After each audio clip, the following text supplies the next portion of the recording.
This video is sponsored by Qualcomm. If you ever doubt that we're living in the future, look no further than the spread of smart rings.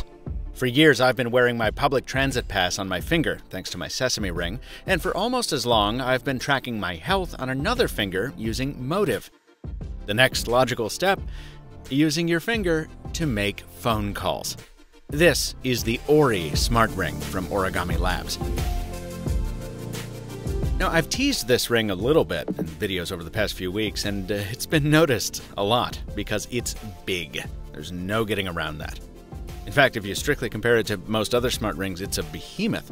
But I think it's more accurate to think of it as a middle ground between a smart ring and a smart watch. Once you charge it and use the included toolkit to attach the right size ring, the companion app teaches you how to use it. You push the button on ORII, raise it to your ear, and you can make a phone call, or dictate a message, or talk to your digital assistant, all while your phone stays in your pocket. Now, there's not a speaker here, per se. ORII instead works on a technology you've probably heard of called bone conduction, which does just what it says. Instead of using a speaker, there's a small actuator inside the ring that vibrates the casing. Put it in contact with the bones of your skull, and you can hear the sound inside your head. Now, when it works as designed, it lets you hear a caller, or Google Assistant, or Siri, even in a loud place, without disturbing anyone around you. Now, that's a really compelling pitch, and it's why ORII has stuck in the headlines since it was first unveiled nearly 2 years ago. But after a few weeks living with it, and as much as I appreciate the personalized review device, I don't think it'll be staying on my finger. My biggest issue is that getting ORII to work properly means you need to hold your hand in a very specific position. To its credit, Origami Labs acknowledges this. It makes a big point of educating users about hand placement right in the app, and you do eventually figure it out.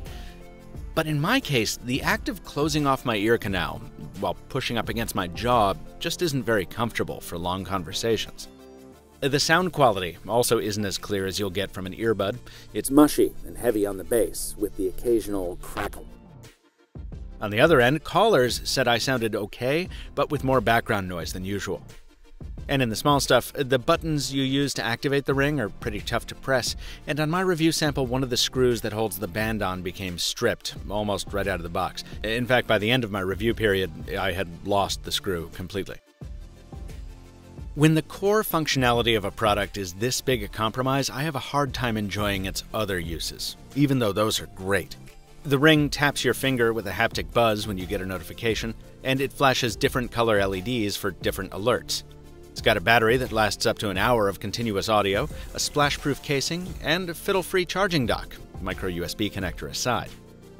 Also worth a mention, the original concept behind ORII was to give people with hearing impairments another option for communications. So it's definitely a great idea that deserves a chance to evolve. But for the mainstream audience, particularly those who wear some form of wireless headphones that do the same thing, I just don't think ORII's current form is worth its asking price. Now, Origami Labs has said that it knows how to reduce the casing size by 10 to 15%, which would be nice, and if it could also figure out a way to enable a wider range of finger positions, the ORII Ring would become a lot more compelling. The good news? The company told me that it will continue to explore innovative screen-free products in the mobile space, possibly in a different form factor. So I'll look forward to seeing what else Origami Labs can come up with. This video is sponsored by Qualcomm, whose new 3D sonic sensor promises to make unlocking your phone a lot easier.